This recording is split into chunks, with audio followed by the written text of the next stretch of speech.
അല്ല എന്റെ exam paper ഇന്നല്ലേ കിട്ടണേ? കിട്ടീന്. ക്ലാസ്സിൽ ചെയ്യാനല്ലേ ടോപ്പർ? ഒരു സബ്ജക്റ്റിന് മാത്രം മാർക്ക് കുറച്ച് കുറവാ, ബാക്കിയുള്ളതിനൊക്കെ ഞാൻ ടോപ്പറാ. എന്നോട് ഫോണിൽ കളിക്കാതെ പഠിക്കണം ഞാൻ പറഞ്ഞല്ലേ. ഇപ്പൊ അന്നെക്കാളും മാർക്ക് ഉണ്ടാവും അമീതിന്റെ മോന് 4. കേറി പോത്ത്.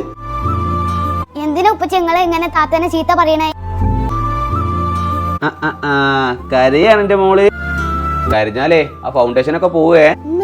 ഫൗണ്ടേഷൻ പേടിക്കണ്ട, ഇനി എത്ര കരഞ്ഞാലും എന്റെ ഫൗണ്ടേഷൻ പോവില്ല. അതിനൊരു സാധനം എന്റെ കയ്യിലുണ്ട്. ഇതാണ് ഫേസ് സ്കാനറിന്റെ മേക്കപ്പ് ഫിക്സർ. ഇത് മേക്കപ്പിന് 12 hours വരെ ലോക്ക് ചെയ്യും മേറ്റ് ഫിനിഷും ആണ്. ഇതാണ് ഫേസ് സ്കാനറിന്റെ 3-in-1 ഫൗണ്ടേഷൻ. ഇത് മോയ്സ്ചറൈസർ ആയിട്ടും സൺസ്ക്രീൻ ആയിട്ടും യൂസ് ചെയ്യാട്ടോ. അപ്പുറത്തെ സൈഡിൽ വേറൊരു ഫൗണ്ടേഷൻ ആയിട്ട് യൂസ് ചെയ്ത് എനിക്ക് ഞാൻ ഈ ഫിക്സറിന്റെ ഒരു മാജിക് കാണിച്ചു കേട്ടോ. ആദ്യം ഫേസ് നന്നായി കഴിയാൻ ശേഷം ഫിക്സർ അടിക്കാത്ത ഭാഗത്ത് നമ്മൾ ടിഷ്യൂനോട് തോത്തും നമുക്ക് കറക്റ്റ് കാണാൻ കണ്ടോ മേക്കപ്പ് ഒക്കെ കൂടെ ഇളകി കൂടെ പോന്നിട്ടുണ്ട്. ഇനി നമുക്ക് ഫിക്സർ അടിച്ച ഭാഗത്ത് ഒന്ന് ടച്ച് ചെയ്ത് നോക്കാം. കണ്ടില്ലേ, ടിഷ്യൂലേക്ക് ഒന്നും തന്നെ പറ്റിയിട്ടില്ല. ഇനി നമുക്ക് ഫിക്സർ അടിക്കാത്ത ഭാഗത്ത് ഫോൺ സ്ക്രീൻ വെച്ചും ചെക്ക് ചെയ്ത് നോക്കാം. കണ്ടില്ലേ, ഇനി ഫിക്സർ അടിച്ച ഭാഗത്ത് ചെക്ക് ചെയ്ത് നോക്കുമ്പോൾ ഒന്നും തന്നെ ആവുന്നില്ല. അപ്പം പ്രൊഡക്റ്റ് പർപ്പിൾ ആപ്പിൽ അവൈലബിൾ ആണ്. ലിങ്ക് ടാഗ് ചെയ്യാം.